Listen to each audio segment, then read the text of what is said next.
Okay, नमस्ते। अभी हम डिस्कस करते हैं कि रिप्रेस्ड इमोशंस हैंडराइटिंग में किस तरह से रिफ्लेक्ट करते हैं।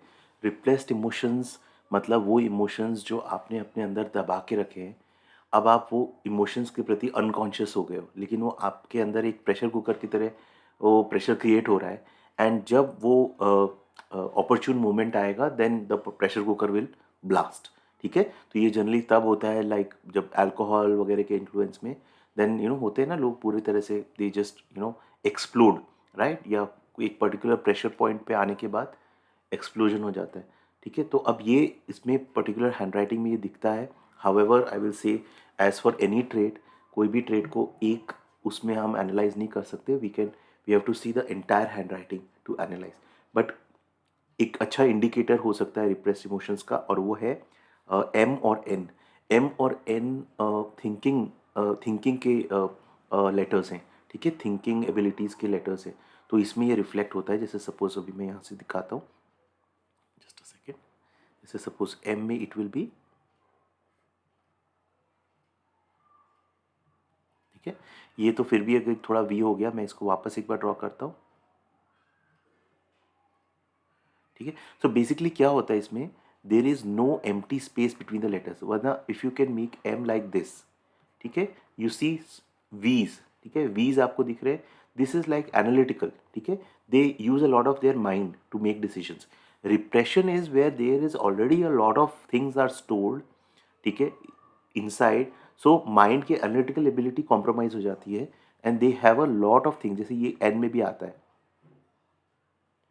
It is like a letter, a stroke that goes to the baseline, and then it is again traced upwards. ठीक है, वापस मैं बनाता हूँ। ठीक है, देखो ये देखो N, a letter that goes and straight, otherwise n could have been like this. ठीक है, these are all n normal n's, but this is a letter n which is retraced upwards. ठीक है, तो ये एक important sign हो सकता है। जैसे सपोज,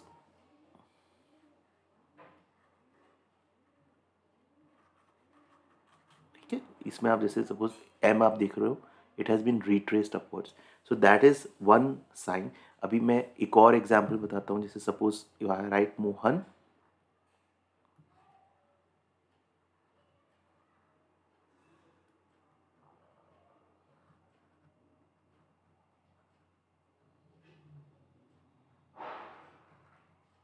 अब आप इसमें देखोगे इसमें ना मल्टीपल चीज़ें हैं। दिस इज रियली डैमेज्ड, ठीक है, डैमेज्ड पर्सन। ठीक है, this is some problem. Back slanted है, एक तो आप देखोगे यहाँ पे बैक स्लैंटेड है, राइटिंग बैक स्लैंटेड है, that is not right. Withdrawal symptoms हैं।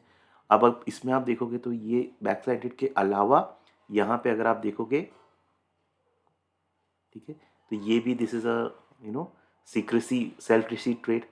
ठीक है, ये आपको ये दिख रहा है यहाँ पे when you are seeing here, this is again a desire to be loved, a desire for attention. ठीक है, so this is again repression है, सेल्फ डिसीट है, डिजायर टू बी लव्ड है, बैक स्लैंटेड है। So this is really really bad. ठीक है, तो ऐसी राइटिंग है। तो अब देखो these traits are in all of us, कोई ना कोई ट्रेड किसी ना किसी हम सब में है। तो we can just be conscious and improve our writing. And important point यहाँ पे ये है कि जैसे आप जितना अवेयर होते जाते हो ना राइटिंग की ये ट्रेड्स, अगर आप ऐसे एन बना रहे हो तो ये दिस इज नॉर्मल एन। ठीक है, अगर आप एन ऐसे ऊपर जा रहा है, this is that means there is some desire for attention, desire to be love, why it is there, be aware of that. ठीक है, जैसे जैसे थॉट्स आते हैं उसके प्रति, दिस इज कॉल्ड माइंडफुलनेस। ठीक है, be aware of such traits. जितना अवेयर होते जाओगे उतना वो हील होते जाएगा वो इमोशनल इशू। ठीक है, अब जैसे अगर आप रिप्रेशन, आपको आपके ये ट्रेड बहुत क्लियरली आ रहा है राइटिंग में, that you continuously retrace the letters like this. ठीक है, then be aware that there is may be some repression inside you. अभी आप रिप्रेशन को आप हील नहीं करोगे तो अल्टीमेटली वो प्रेशर कुकर किसी दिन एक्सप्लोड हो जाएगा। ठीक है, तो अभी से आप अपना अपने इनर वर्क पे काम स्टार्ट करो। ठीक है, जो भी वे है, जैसे इमोशनल हीलिंग के बहुत अलग अलग वेज है। आप एफर्मेशंस करो, विजुअलाइजेशन करो, हिप्नोसिस करो, एनएलपी करो, इतने सारे टेक्निक्स है, मेडिटेशन करो।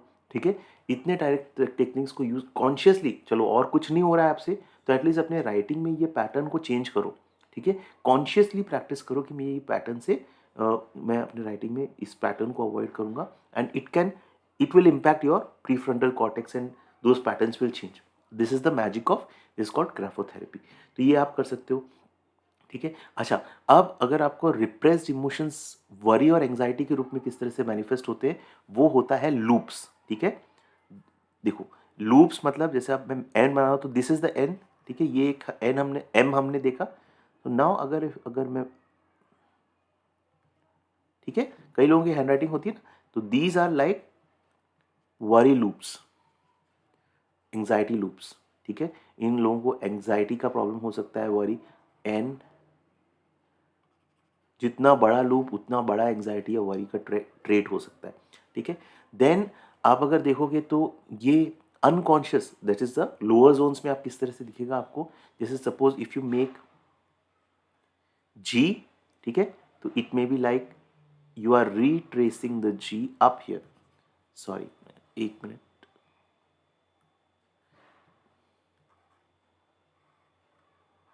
लाइक जी, दिस जी, आप पूरे जी को रिट्रेस कर रहे हो. ये अनकॉन्शियस लोअर जोन्स में है. ठीक है.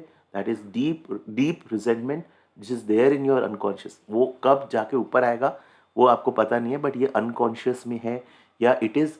हाँ, अब ये जो रिजेंटमेंट है ना, ये रिजेंटमेंट है, it may be towards intimacy. मतलब आप इंटीमेट नहीं हो पाते हो ऑपोजिट सेक्स के साथ में, आपका सेक्सुअलिटी से रिलेटेड आपका कोई रिप्रेशन है. ठीक है. तो ये वो है. अब इसमें अगर आप देखते हो,